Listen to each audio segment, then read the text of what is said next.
جب آپ کسی کی اولاد کی تکلیف پر اپنی اولاد کی طرح غم کھاتے ہیں تو آپ سے اولاد کا غم ہٹا دیا جاتا ہے کہ اس نے اپنے حصے کا غم دوسروں کی اولاد پر کھا لیا ہے۔ یوں آپ کی اولاد غم سے نجات پاتی ہے۔ جب آپ کسی کے بوڑھے باپ کے لیے سیٹ سے کھڑے ہوتے ہو تو آپ کے باپ کے احترام میں کھڑے ہونے والے بھی اسی بس میں سوار کرا دیے جاتے ہیں۔ جب آپ کسی کی ماں بہن بیٹی کی طرف اٹھنے والی غلط نگاہ پھیر لیتے ہیں تو آپ کی ماں بہن اور بیٹی کے گرد وقار کا حلیہ بنا دیا جاتا ہے، جس کی طرف اٹھنے والی ہر غلط نگاہ جھکنے پر مجبور ہو جاتی ہے۔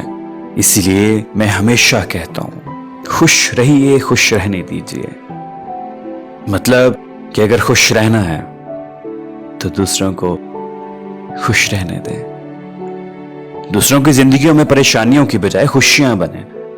آپ کی خود کی خوشی کے لیے دوسروں کو خوش کرنا ضروری ہے۔